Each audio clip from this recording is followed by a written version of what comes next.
بسم الله الرحمن الرحيم إن الحمد لله نحمده ونستعينه ونستغفره ونعوذ بالله من شرور أنفسنا ومن سيئات أعمالنا من يهده الله فلا مضل له ومن يضلل فلا هادي له وأشهد أن لا إله إلا الله وحده لا شريك له وأشهد أن محمدا عبده ورسوله أما بعد. Je tiens à m'excuser pour le retard, je suis désolé, j'avais des empêchements, je n'ai pas pu faire le cours plus tôt. Alhamdulillah, le cours a lieu, c'est l'essentiel. Même avec un peu de retard, on essaie toujours de maintenir nos cours, de ne pas s'absenter au maximum de nos capacités. Alhamdulillah. Donc, rappelez-vous tous les chapitres précédents que nous avons vus qui étaient en rapport avec la sorcellerie. Aujourd'hui, donc, c'est le 31e cours, 31e chapitre, mais 33e cours. Et 31e chapitre dans Kitab al-Tawhid de Cheikh Mohammed ibn Abdul Wahhab. Nous sommes à peu près à la moitié du livre. Walillahi alhamd. Chapitre très important. Donc là, à partir d'aujourd'hui, nous allons faire une succession d'explications de chapitres qui ont un rapport avec les adorations du cœur. Et nous allons voir que ces adorations-là, nous les avons déjà décrites et expliquées dans Al-Usul al-Thalatha.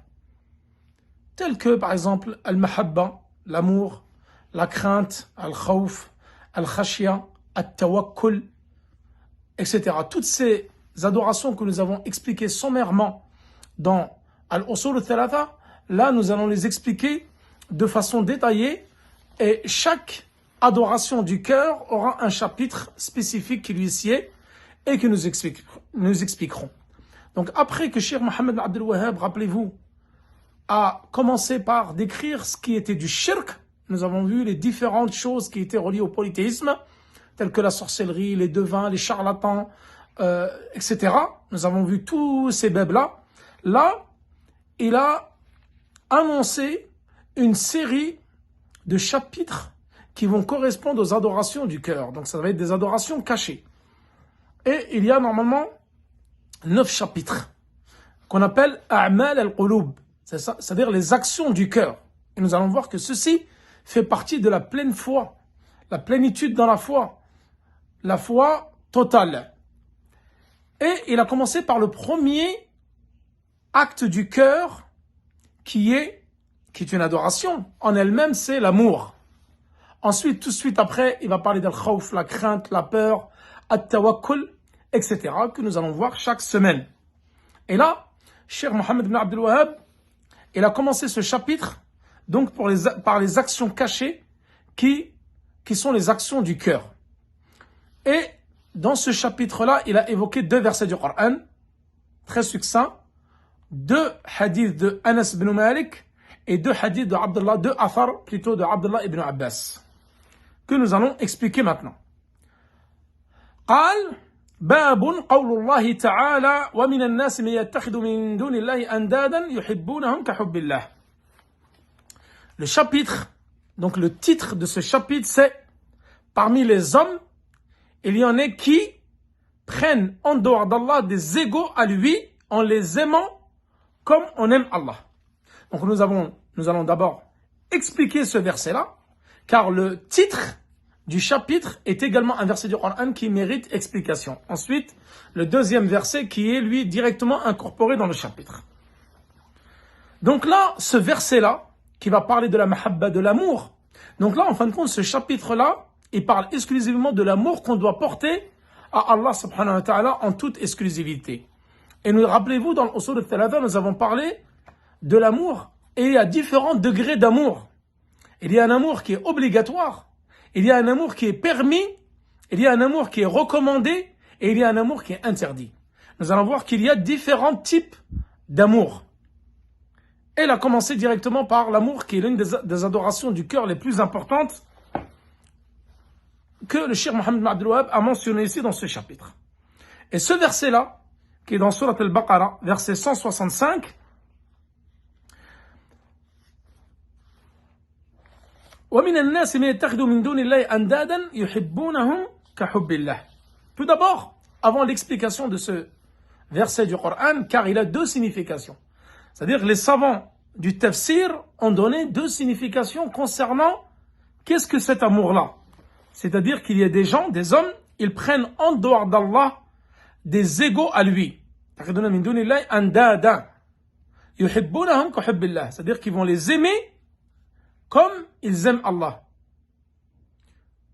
والمؤمنون أشد حبا لله. C'est-à-dire que les croyants ont un amour plus sincère, plus fort qu'eux. Mais nous allons voir quelle est l'explication de ce verset. Tout d'abord, al-mahabba, l'amour ici, au sens général du terme, tu peux le diviser en deux catégories. Ça, c'est une notion qui est importante de connaître, une introduction que je vais vous faire avant d'expliquer le verset du Coran. Tout d'abord, mahabba mushtaraka, c'est-à-dire qu'il y a un amour associé. C'est-à-dire que tu vas aimer quelqu'un, tu vas aimer telle chose, mais tu vas aussi aimer Allah subhanahu wa ta'ala.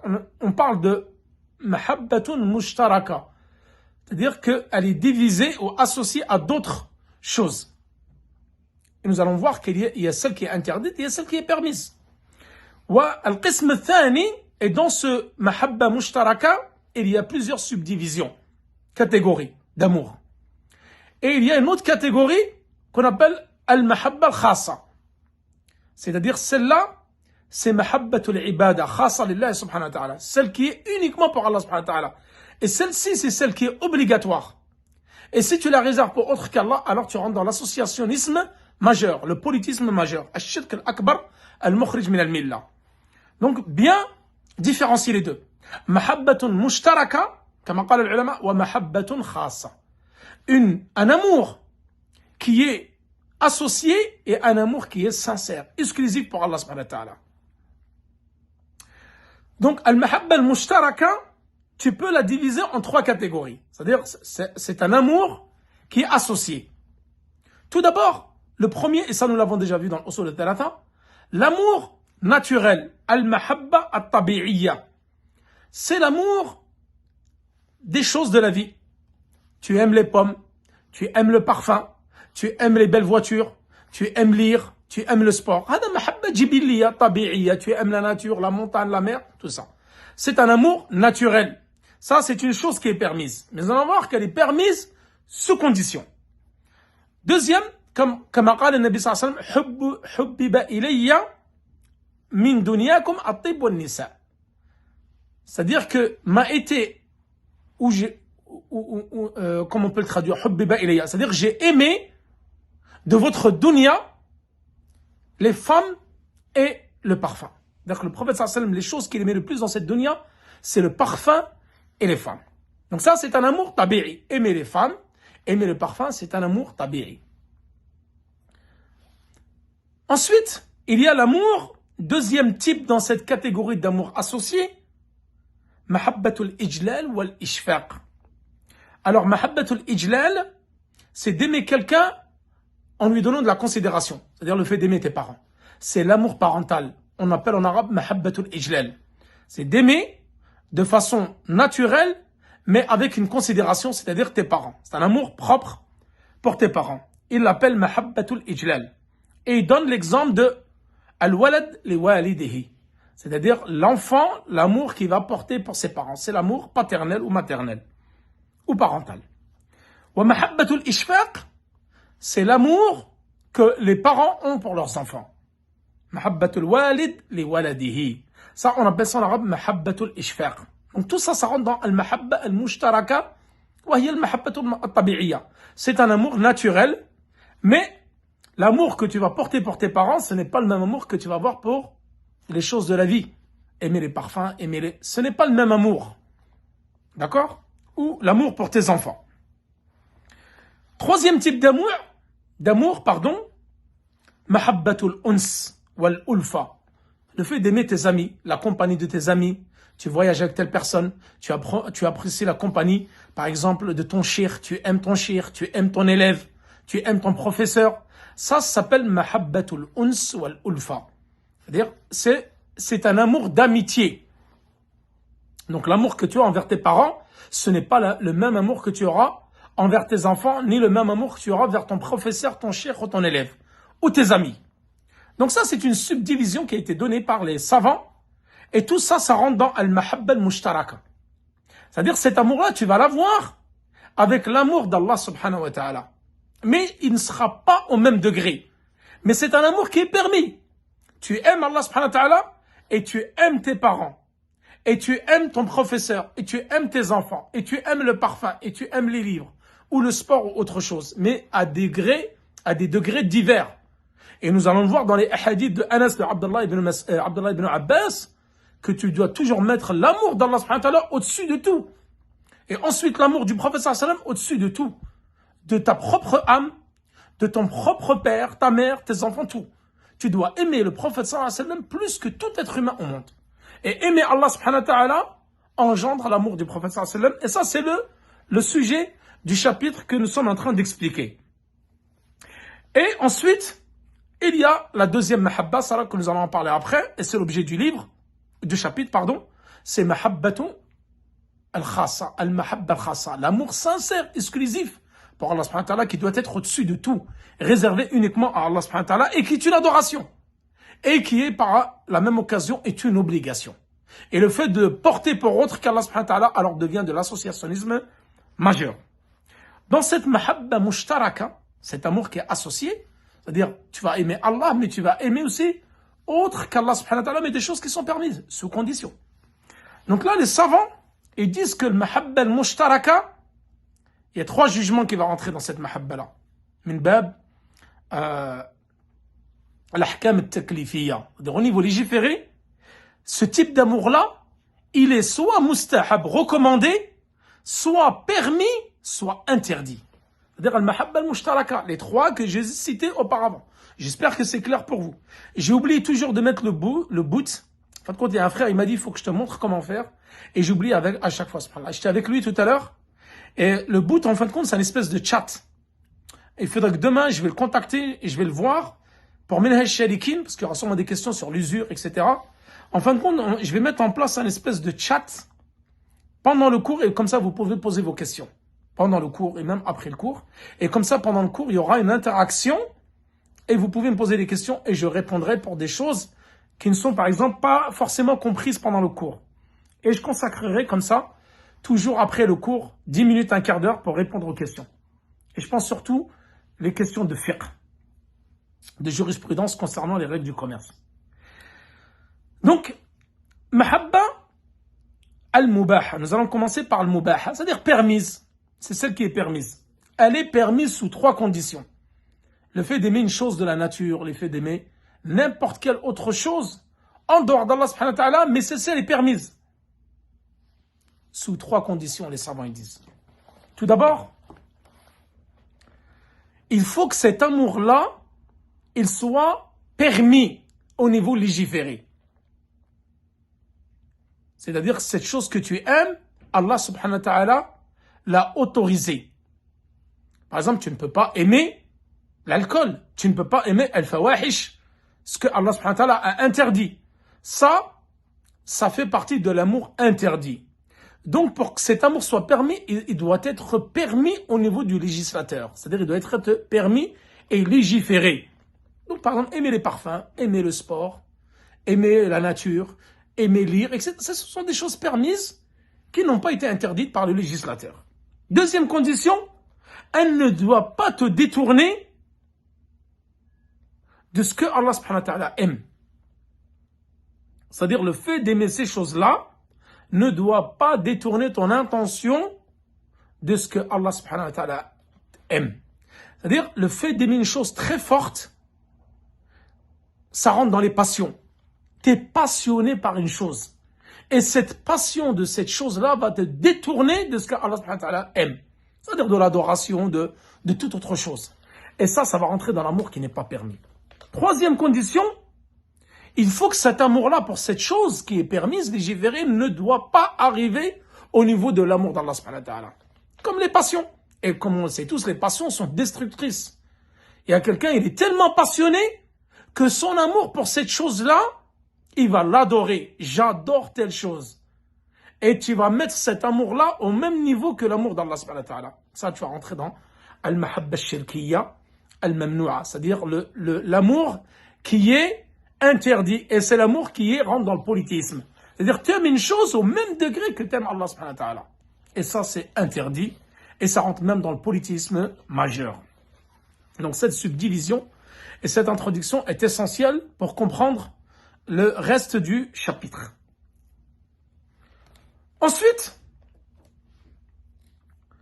al-mahabba, si une des trois conditions n'est pas réunie, alors cette chose permise devient une chose interdite.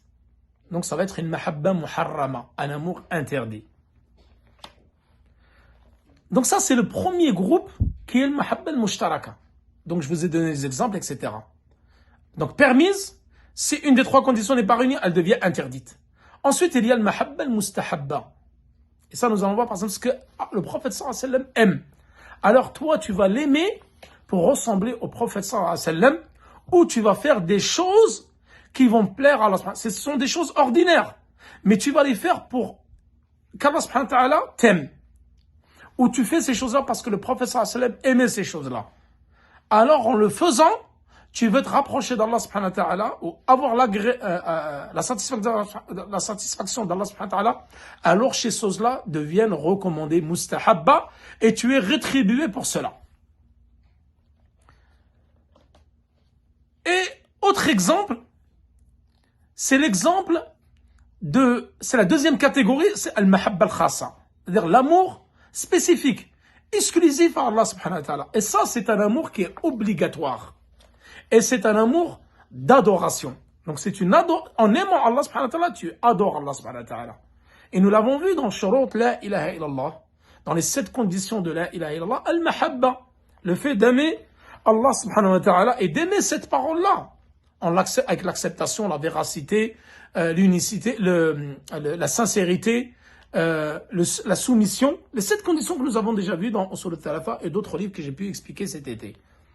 Donc cette mahabba khassa spécifique, exclusive pour Allah subhanahu wa ta'ala, c'est celle qui est faite en totale soumission à Allah subhanahu wa ta'ala. C'est un amour exclusif, en totale soumission à Allah subhanahu wa ta'ala. Alors ça s'appelle l'amour de l'adoration. Mahabbatul ibada, que tu dois consacrer exclusivement à Allah subhanahu wa ta'ala. قل إن كنتم تحبون الله فاتبعوني يحببكم الله. Dites si réellement vous aimez Allah, alors suivez-moi. Allah vous aimera en conséquence, en contrepartie. Donc l'amour d'Allah subhanahu wa ta'ala est conditionné par le suivi du prophète sallallahu alayhi wa sallam. Et ça rentre en plus dans la double condition que nous avons déjà vue plusieurs fois pour l'acceptation des œuvres.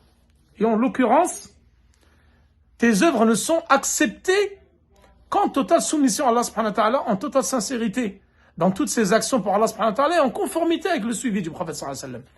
Donc dis, si réellement tu étais véridique dans ton amour pour Allah subhanahu wa ta'ala, alors tu dois suivre le prophète sallallahu alayhi wa sallam. Et en contrepartie, Allah subhanahu wa ta'ala t'aimera.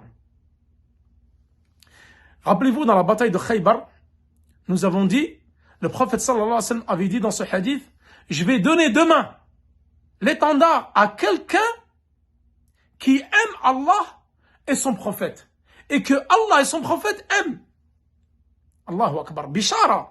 Ça, c'est une bonne nouvelle. Qu'est-ce qu'il y a de plus grandiose dans cette vie-là que d'être aimé d'Allah subhanahu wa ta'ala? Et les salafs, les pieux prédécesseurs disaient, Ash-sha'n kulla ash-sha'n an yuhibbaka Allah, wa laysa an tuhibba Allah. C'est-à-dire, ce qui est important, c'est qu'Allah t'aime, et non pas que toi, tu aimes Allah. Le fait d'aimer Allah, c'est bien. C'est même permis, c'est même légiféré. Mais le fait qu'Allah t'aime, ça c'est un signe prometteur pour l'accès au paradis. C'est-à-dire qu'Allah, et Allah il le dit dans le Coran dans différents versets. Inna Allah yuhibbu at-tawwabin, inna Allah yuhibbu al-mutatahhirin, inna Allah yuhibbu as-sabirin. Allah il aime les croyants, Allah il aime les patients, Allah il aime les gens qui se repentent, et Allah il aime les gens qui se al-mutatahhirin, les gens qui se purifient. Donc toutes ces catégories déjà là, Allah il les aime. Donc toi, si tu as ces caractéristiques-là, Allah il t'aime. Si tu patientes, Allah va aimer les patients. Si tu te repens de tes péchés, Allah il aime les gens qui se repentent. Si tu te purifies, Allah il aime les gens qui se purifient. Donc le plus important, ce n'est pas que tu aimes Allah subhanahu wa ta'ala, c'est que tu sois aimé d'Allah subhanahu wa ta'ala pour pouvoir accéder à son paradis. Nous allons essayer d'avancer un petit peu dans le cours pour ne pas trop rallonger pour nos auditeurs. Et cet amour-là, qui est exclusif à Allah subhanahu wa ta'ala, qui est une adoration, est une obligation. Et qui est une obligation, le détourner pour autre qu'Allah subhanahu wa ta'ala devient une interdiction et surtout un politisme majeur. Ash-shirk fil mahabba. Nous allons voir que toutes les adorations du cœur et les actions du cœur, si tu les fais pour autre qu'Allah subhanahu wa ta'ala, alors ça devient du politisme majeur. On parle de l'amour de l'adoration et non de al-mahabba al-mushtaraka que j'ai déjà défini. Le fait d'aimer le sport et d'aimer Allah, ça c'est pas du shirk. D'aimer le livre et d'aimer Allah ou d'aimer ton père et d'aimer Allah, ça c'est pas du shirk.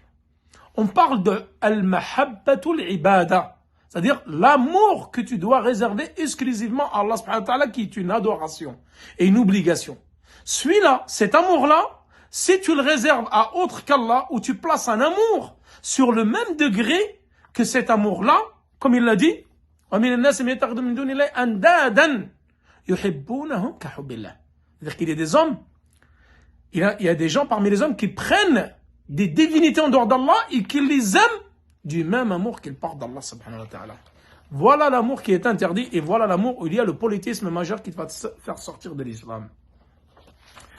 Donc là, nous revenons à premier verset, qui est l'intitulé du chapitre.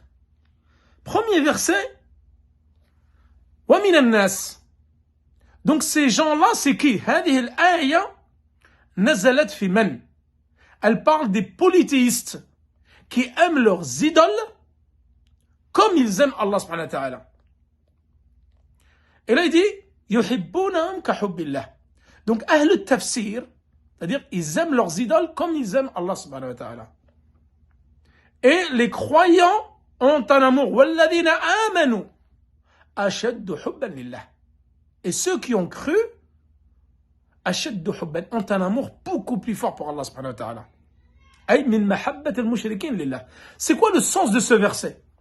Donc là, les savants du tafsir, ils ont donné deux sens. Et nous allons voir que le premier est le plus proche de la vérité que le deuxième.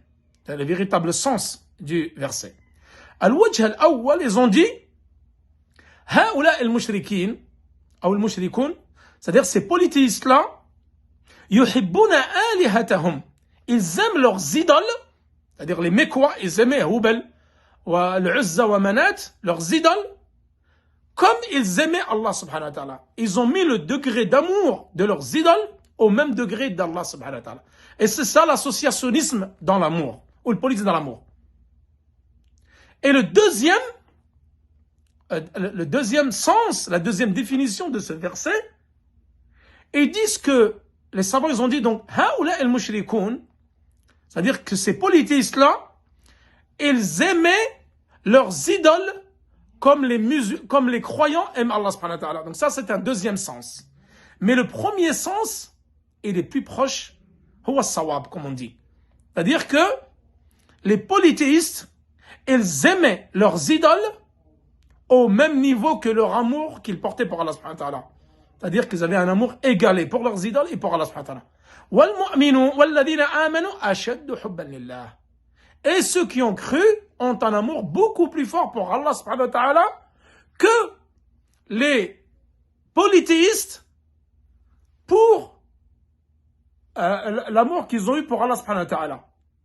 Vous avez compris le sens du verset? C'est-à-dire que les croyants ont un amour pour Allah beaucoup plus fort que les polythéistes avaient un amour pour Allah. Pourquoi il est beaucoup plus fort? Vous savez pourquoi? Parce que l'amour des croyants, il est sincère pour Allah subhanahu wa ta'ala. Alors que l'amour des polythéistes, il est au même niveau que l'amour qu'ils portent pour leurs idoles. Excusez-moi, il y a quelqu'un qui appelle. Vous avez compris le sens du verset? C'est ça que les sens ont donné les savants. Donc, il est beaucoup plus fort celui des croyants car il est sincère, exclusif par Allah subhanahu wa ta'ala. Alors que l'amour des polythéistes, il est égal, il est divisé entre Allah subhanahu wa ta'ala et entre leurs idoles.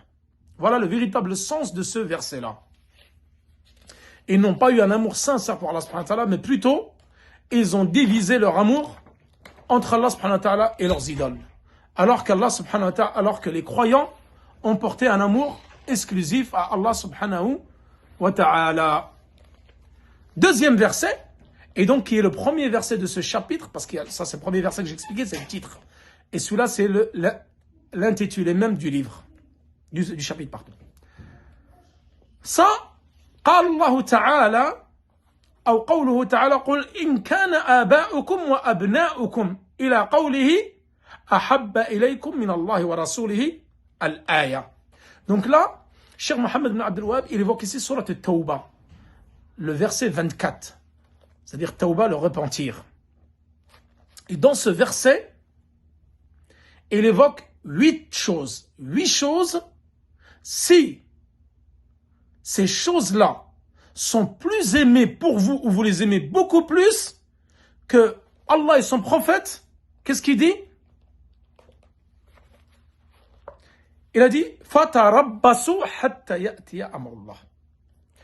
قُلْ إِنْ كَانَ آبَاؤُكُمْ. Dites, si vos parents, vos enfants, vos frères, vos femmes, وَعَشِيرَتُكُمْ, c'est-à-dire vos tribus, vos proches, وَأَمْوَالٌ اقْتَرَفْتُمُوهَا, et les biens que vous avez amassés, وَتِجَارَةٌ, et un commerce, تَخْشَوْنَ كَسَادَهَا, un commerce dont vous craignez la diminution autre, la perte, وَمَسَاكِنُ تَرْضَوْنَهَا, et des demeures dont vous êtes satisfait, ces 8 choses-là, dont vous avez porté un amour, أَحَبَّ إِلَيْكُمْ, si ils sont beaucoup plus forts pour vous que l'amour pour Allah et pour son prophète, et également un djihad fi sabilillah, c'est-à-dire un combat dans le sentier d'Allah, fatarabbasu. Alors attendez-vous un châtiment d'Allah subhanahu wa ta'ala. Wallahu la yahdi al-qawm al-fasiqin, et Allah il ne guide pas un peuple pervers. Donc ça, ce verset-là, ils ont dit les savants du hadith, du tafsir, pardon, elle est descendue concernant des gens parmi les musulmans, donc de Mecca, qui sont rentrés dans l'islam, walam yuhajiru, et qui n'ont pas émigré dans le sentier d'Allah à Médine.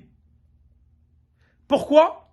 Car leur amour pour ces choses-là, leurs parents, leurs enfants, leurs proches, leurs femmes, leur voisinage, leurs tribus, leur commerce, leurs biens, était plus fort que l'amour pour Allah et son prophète. Parce que si tu aimes pour Allah et son prophète, tu dois tout délaisser et pour émigrer. Donc, le hijra, nous en avons déjà parlé.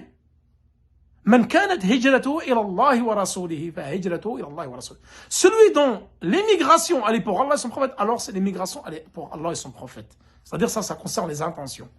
Et celui dont l'émigration est faite pour une femme, et nous avons déjà expliqué ce hadith, ou pour un commerce, alors son intention elle est pour sur quoi il a émigré. C'est-à-dire tu n'as pas émigré pour Allah et son prophète, tu as émigré pour un commerce ou pour aller te marier avec une femme. Donc l'intention, tu n'auras pas la rétribution de celui qui fait la hijra pour Allah et son prophète. La hijra ici, c'est le fait de tout délaisser pour Allah et son prophète. Et nous avons vu que la hijra dans Usul al-Thalatha, elle est obligatoire. Pour nos frères et sœurs qui sont en France, elle est obligatoire jusqu'à que sonne l'heure. Et il n'y a pas d'excuse pour nous. Surtout pour un pays comme la France, où tu ne peux plus pratiquer librement ta religion, où pratiquer ta religion, tu peux avoir des ennuis, comme on le sait tous. Donc, il convient d'immigrer dans le sentier d'Allah. Et ce verset-là, il est descendu pour ceux qui sont rentrés dans l'islam et qui n'ont pas immigré dans le sentier d'Allah. Qu'est-ce qu'il a dit Allah subhanahu wa ta'ala? Fatarabbasu. Patientez, attendez jusqu'à qu'Allah subhanahu wa ta'ala va décréter. Il va décréter quoi? Patientez, vous allez voir le châtiment d'Allah subhanahu wa ta'ala par lequel il va juger. C'est-à-dire que le fait de délaisser la hijra pour Allah et son prophète et aimer ce bas monde-là et ne pas immigrer pour Allah subhanahu wa ta'ala, alors attendez-vous à un châtiment d'Allah subhanahu wa ta'ala. Et Allah subhanahu wa ta'ala, il dit également, Si réellement tu aimais Allah subhanahu wa ta'ala, fattabi'uni. Qul in kuntum tuhibbun Allah, fattabi'uni yuhibbukum Allah. Si réellement vous aimez Allah, alors suivez-moi. C'est qui? Suivez-moi. C'est le prophète sallallahu alayhi wa sallam qui parle ici. Alors suivez-moi, c'est-à-dire conformez-vous à ma sunna. Suivez ma sunna. Faites l'hégire, émigrez dans le sentier d'Allah. Allah vous aimera. Donc là, tu dois faire avancer, devancer, mettre en priorité l'amour d'Allah subhanahu wa ta'ala et l'amour du prophète sallallahu alayhi wa sallam au-dessus de tout. Au-dessus de l'amour de tes parents, de tes enfants, de ta femme, de ton commerce, de ton pays, de ton entourage, de tes amis, de tout. Et le suivi du prophète sallallahu alayhi wa sallam. Et le fait de suivre avec véracité le chemin, la sunna du prophète sallallahu alayhi wa sallam, alors ça, c'est une preuve comme quoi tu aimes Allah. Le fait d'aimer Allah et de se cramponner à la sunna du prophète sallallahu alayhi wa sallam sera une preuve de la véracité de ton amour pour Allah subhanahu wa ta'ala. Et en contrepartie, Allah subhanahu wa ta'ala t'aimera.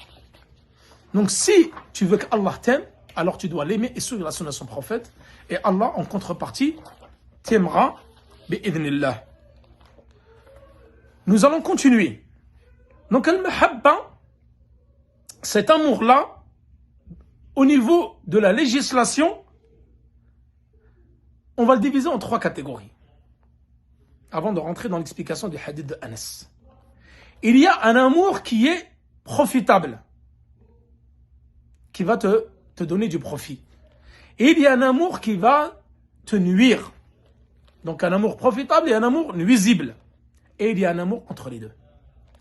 L'amour profitable, c'est lequel? C'est l'amour d'Allah subhanahu wa ta'ala. Et ça, c'est une obligation. Il te sera profitable dans cette vie-là et dans l'au-delà. Et il y a l'amour pour Allah subhanahu wa ta'ala. D'aimer les choses pour Allah subhanahu wa ta'ala. D'aimer son frère pour Allah. D'aimer le prophète. D'aimer le Coran. D'aimer l'islam. D'aimer les musulmans. D'aimer la Mecque. Aimer le Médine. Ça, c'est un amour pour Allah subhanahu wa ta'ala. D'aimer la sunna du prophète sallallahu alayhi wa sallam. Ça, c'est un amour pour Allah. Donc ça, c'est un amour bénéfique, profitable, dans cette vie-là et dans l'au-delà. Et il y a un amour qui est néfaste, nuisible. C'est lequel? C'est le fait d'aimer avec Allah subhanahu wa ta'ala. D'aimer les idoles avec Allah subhanahu wa ta'ala.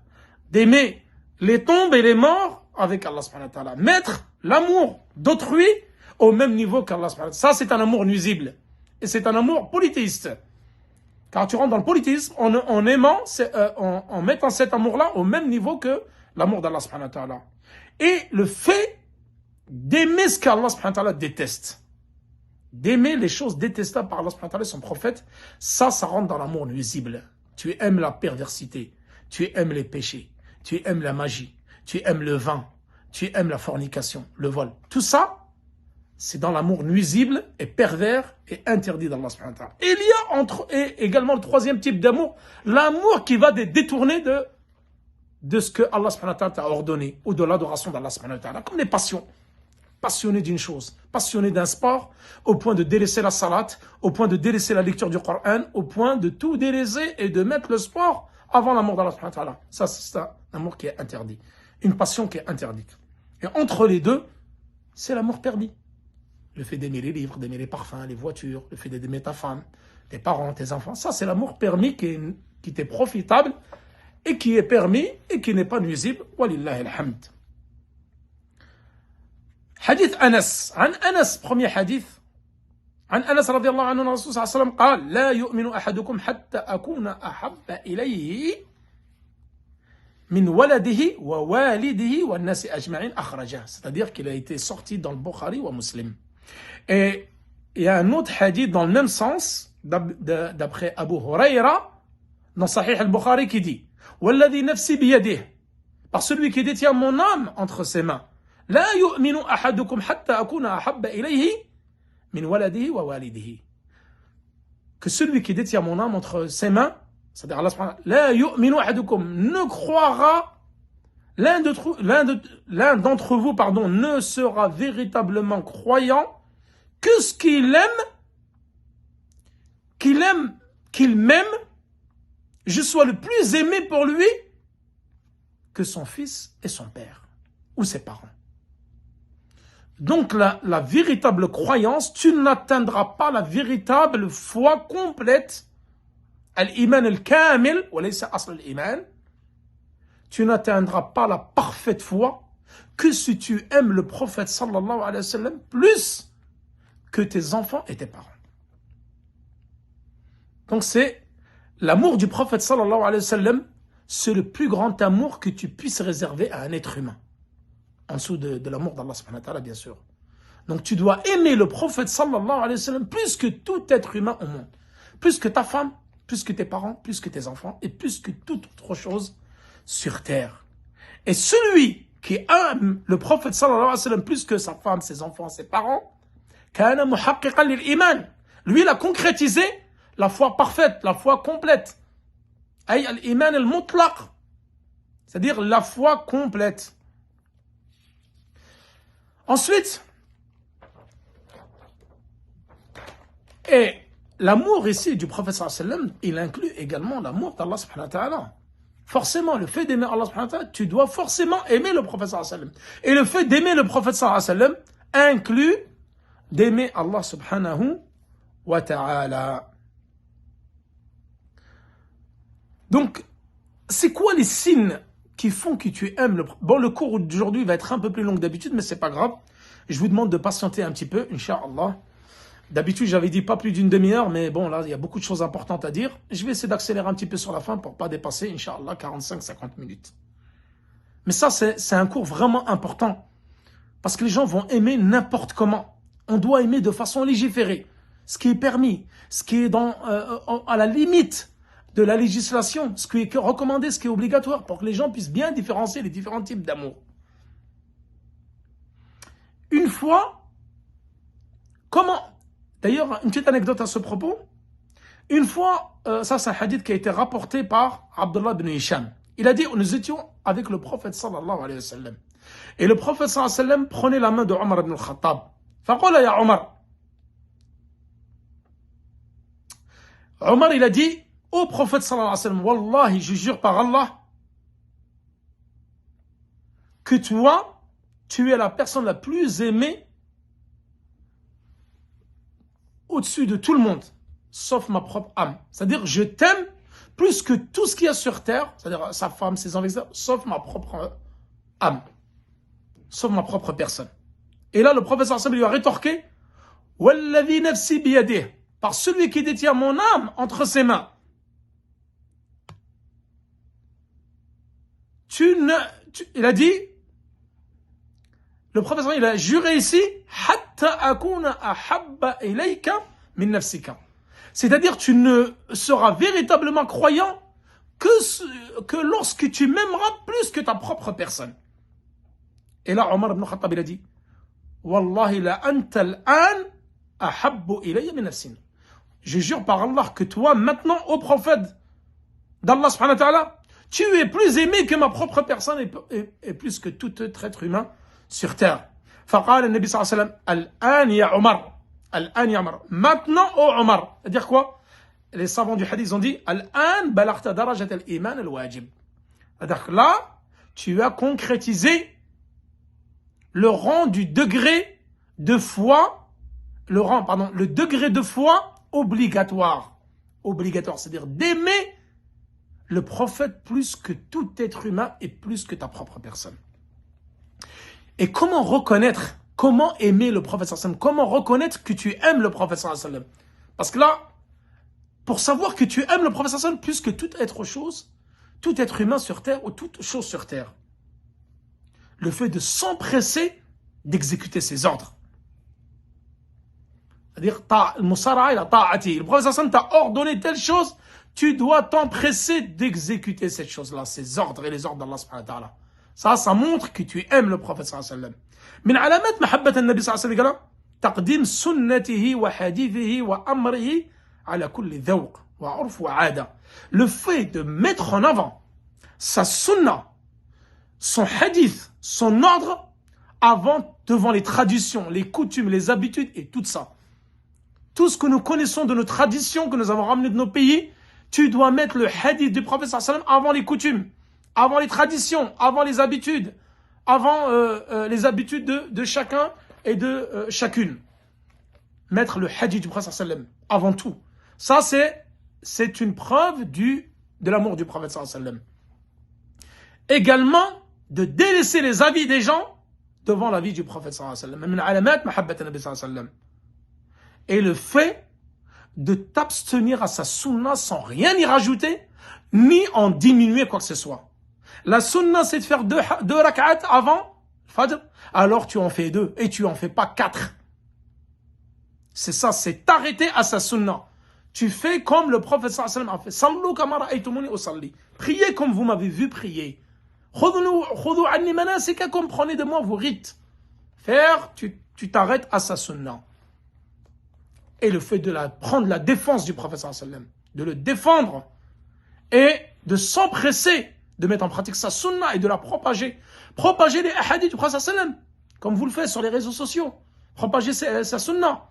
Ça, c'est une preuve de l'amour que tu portes pour le prophète sallallahu alayhi wa sallam. Et le fait de beaucoup prier sur le prophète sallallahu alayhi wa sallam, comme en ce jour béni, le vendredi. Entre l'Asr et le Maghrib, beaucoup prier sur le prophète sallallahu alayhi wa sallam. As-salat wa salam, les prières et les salutations. Beaucoup de prières de salutations sur le prophète sallallahu alayhi wa sallam. Ça, c'est une preuve de l'amour du prophète sallallahu alayhi wa sallam. Nous continuons. Hadith de Anas. Voilà huma. Et d'après le Bukhari et le Muslim, anhu, an man Anas. Qala qala Rasul sallallahu alayhi wa sallam. ثلاث من كن فيه وجد حلاوة الإيمان أن يكون الله ورسوله أحب إليه مما سواهما. C'est-à-dire وأن يحب المرء لا يحبه إلا لله وأن يكره أن يعود في الكفر بعد إذ أنقذه الله منه كما يكره أن يقذف في النار.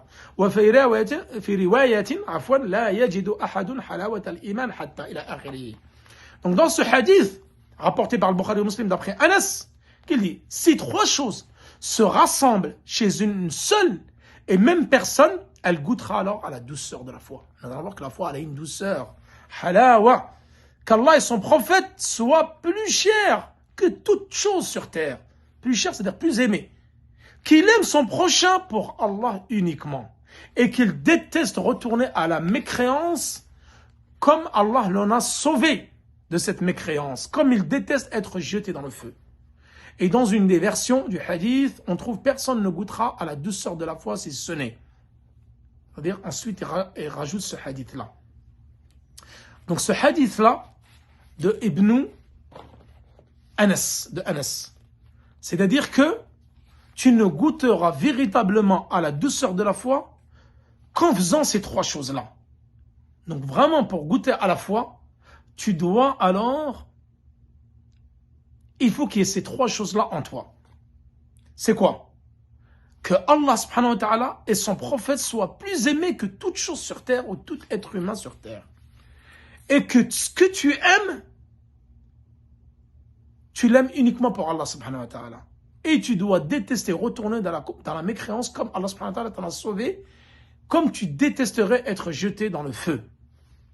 Donc ça, c'est ce qui concerne le hadith de Anas, radiyallahu anhu. Donc, première chose, c'est d'aimer Allah subhanahu wa ta'ala plus que tout être humain sur terre. Et ensuite, aimer le prophète sallallahu alayhi wa sallam plus que toute chose ou tout être humain sur terre. Ça, lorsque tu as cela, tu vas goûter à la douceur de la foi. Et à la plénitude de la foi, et à la foi totale. Et d'aimer les choses pour Allah subhanahu wa ta'ala.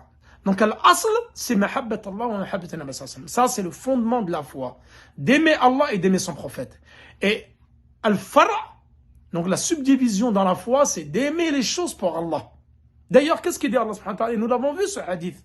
Cet été, quand j'avais expliqué l'explication de certains livres, Allah subhanahu wa ta'ala, il va venir, comme ja'a fi sahih Muslim, il va venir le jour du jugement dernier et il va dire Aïna al-mutahabbina fi jalali. Où sont ceux qui se sont aimés pour moi? C'est-à-dire aimés pour Allah. Al-yawma adhallahum fi dhilli yawma la dhilla illa dhilli. Aujourd'hui, adhilluhum. Je vais les mettre à l'abri, dans mon ombre, ce jour-là où il n'y a pas d'autre d'ombre en dehors de la mienne. C'est-à-dire ces gens-là qui se sont aimés pour Allah subhanahu wa ta'ala, ils vont être dans l'ombre d'Allah subhanahu wa ta'ala. Et nous l'avons vu dans le hadith qui est dans Sahih al-Bukhari wa Muslim, les 7 personnes qui seront dans l'ombre d'Allah. L'ombre, c'est-à-dire l'ombre du trône d'Allah subhanahu wa ta'ala, le jour où il n'y aura pas d'ombre, où le soleil sera au-dessus de nos têtes. Rajulan tahabba fillah wajtama'a alayhi wa tafarraqa alayhi. 2 hommes qui se sont aimés pour Allah, se sont rassemblés pour Allah et se sont quittés pour Allah subhanahu wa ta'ala. Cet amour-là que tu vas porter pour ces gens-là, pour Allah, il va te faire rentrer dans l'ombre d'Allah subhanahu wa ta'ala le jour de la résurrection. Donc, le fait d'aimer pour Allah, ton prochain pour Allah, d'aimer ton frère musulman pour Allah, fera de toi une des 7 personnes qui seront dans l'ombre d'Allah subhanahu wa ta'ala à l'abri du soleil qui sera au-dessus de notre tête et les gens vont baigner dans la sueur comme nous l'avons vu jusqu'aux genoux, jusqu'aux chevilles, jusqu'au ventre, jusqu'à la tête, au menton et jusqu'à être engloutis par la sueur car le soleil sera au-dessus de nos têtes. Donc l'effet d'aimer pour Allah. Et là, l'inverse. Donc deuxième chose, le fait de détester, de retourner à la mécréance comme Allah t'en a sauvé et détester cela comme tu détestes être jeté dans le feu. Ces 3 choses-là doivent être réunies pour goûter à la douceur de la foi. Ensuite, Wa'an ibn Abbas, donc là nous allons finir par les 2 derniers hadiths, Inch'Allah, il a dit وعن ابن عباس رضي الله عنهما قال من أحب في الله وأبغض في الله ووالى في الله وعاد في الله فإنما تنال ولاية الله بذلك ولن يجد عبد طعم الإيمان وإن كثرت صلاته وصومه حتى يكون كذلك وقد صارت عامة مؤاخاة الناس على أمر الدنيا وذلك لا يجدي على أهله شيئا رواه ابن جرير. Ce hadith-là, donc je vais vous le traduire. Ibn Abbas a dit, aimer pour Allah, détester pour Allah, s'allier pour Allah, se désavouer pour Allah. C'est ainsi que l'on atteint la sainteté, al-wilaya, c'est-à-dire d'être l'allié d'Allah subhanahu wa ta'ala auprès d'Allah. Et qu'aucun serviteur ne goûtera à la douceur de la foi, aussi nombreuses soient ses prières sont jeûnes, jusqu'à ce qu'il se comporte de la sorte. Mais aujourd'hui, hélas, la majorité des relations de fraternité liant les gens de base sur les affaires de ce bas monde-là. Or, cela ne leur apportera rien de bon. Rapporté par Jarir. Donc, l'explication de ce hadith. Donc, ce hadith-là, c'est un athar qui est rapporté par Abdullah ibn Abbas et il est dhaïf. Car il y a dans sa chaîne de transmission Layth ibn Abi Sulaym. Et il est faible. Layth ibn Abi Sulaym, il est faible. Mais le sens, il est vrai. Pourquoi? Car le prophète sallam, il nous rapporte un autre hadith qui est rapporté dans Sunan Abi Daoud qui dit Man ahabba lillah, celui qui aime pour Allah, wa abghada lillah, et qui déteste pour Allah, wa a'ta lillah, qui donne pour Allah, wa mana'a lillah, et qui s'abstient pour Allah. Faqad istakmala al-iman, alors il aura parfait sa foi. Et ce hadith-là, il est authentique.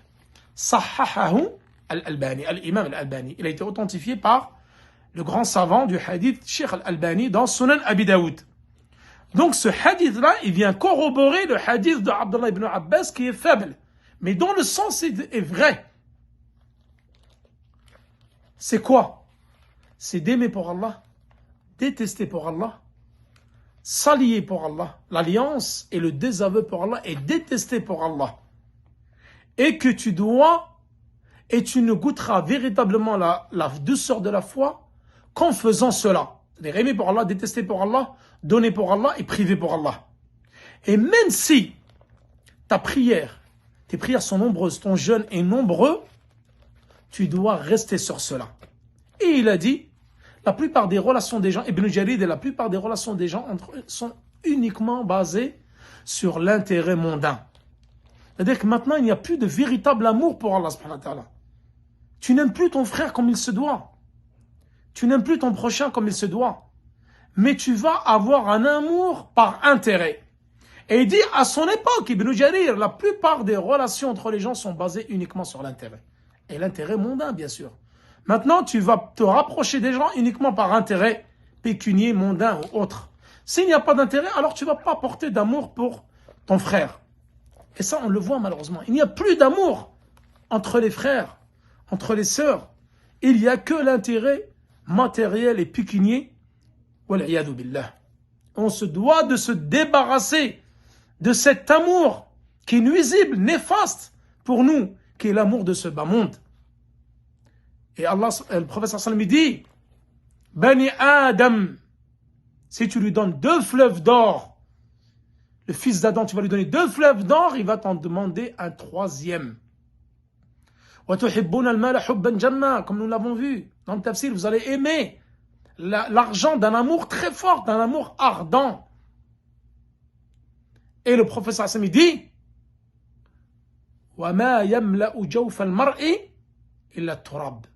ne va remplir le gosier de l'être humain que la terre.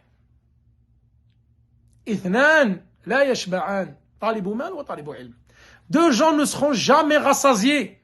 Qui sont-ils?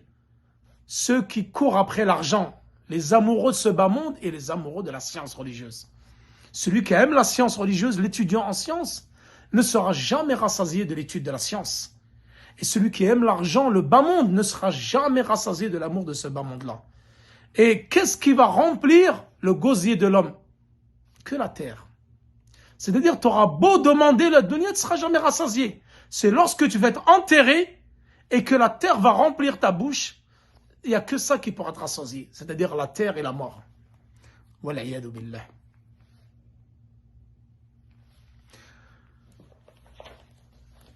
Donc ça montre que l'amour, il doit être sincère pour Allah subhanahu wa ta'ala. Tu dois aimer uniquement pour Allah subhanahu wa ta'ala. Aimer les gens, non pas pour leur matériel, non pas pour leur richesse, non pas pour leur position sociale, mais les aimer uniquement pour Allah subhanahu wa ta'ala. Et détester les gens, non pas pour un intérêt mondain ou personnel, mais les détester pour Allah subhanahu wa ta'ala.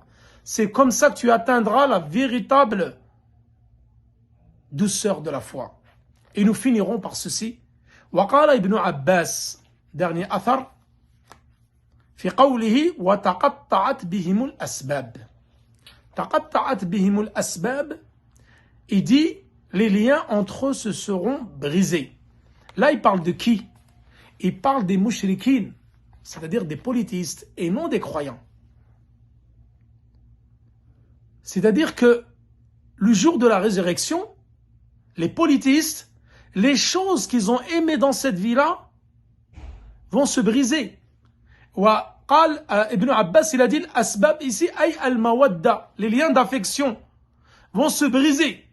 Dans cette vie-là, tout ce que tu aimais, tous les liens d'affection que tu avais pour les gens qui n'étaient pas pour Allah, le jour de la résurrection vont se retourner contre toi.